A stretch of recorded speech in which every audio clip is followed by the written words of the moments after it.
What's up, everyone? Welcome to Power Play with CJ. I want to focus in on Dany Heatley going unclaimed on waivers and what it means for the future of his career. Obviously, no points in 6 games with the Ducks. He's been banged up most of the year, and I thought he looked pretty good in the preseason when he was given a chance to play in the top six and play alongside guys like Ryan Getzlaf and Corey Perry. But then again, I can play well with those guys. And if you saw my GoPro camera, I'm not that good, to put it nicely.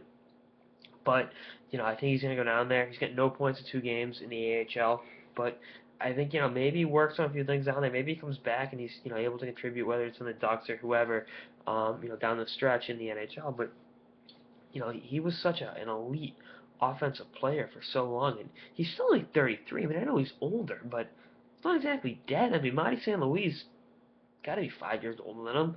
Other guys like that are around the same age that are still, truly elite players in the NHL, and it just seems like Heatley's lost it. And I mean, I don't think he was ever really an injury-riddled player either. I mean, I know he missed the last like 10, 12 games of the lockout shortened season, but I think that's been it for injuries with him over the years. And you know, I know he's obviously 15-07, but back in 06-07, he was one of the best players in the National Hockey League for a 2, 3 year stretch. And obviously going back to Atlanta, we know how it ended with Dan Snyder and all that, but um, it's just it's unfortunate that it's come down to this. I mean, watch him struggle like this after being one of the top players of my youth.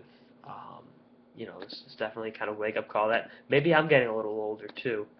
I'm kidding myself, but Heatley's a world was a world class player, Canadian Olympian, you know, but days are over.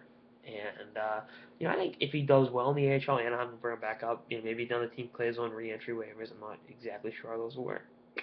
But he signed a 1 year, $1 million deal. The cap hits almost nothing at this point. So you bring him up, see if he can help out. If he can, he can. If he can't, he can't. I mean, that's just the way it goes. And um, I know he's got kind of a bad reputation, and that Twitter account doesn't help it. I know it's parody, obviously, but that kind of perpetuates a few stereotypes about him, and that I don't think that's helped him in the eyes of fans. I get a big time laugh out of the Dany Heatley All Star account, but you know, it's just it's tough. It's a sign that I'm getting old again. That guy like this that was in his prime when I was in high school, it's like, oh, now he's kind of washed up. And as a someone who rooted for, I say rooted for Heatley, but enjoyed watching him play for so long, it'd be cool to see Anaheim bring him back up, put him with Getzlaf and Perry, when Corey Perry comes back.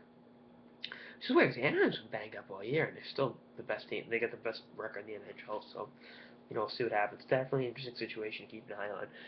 Anyway, that's like sort of the power play with CJ on Dany Heatley's, not going claimed on waivers. Stay tuned for episodes this season and beyond. Later, guys.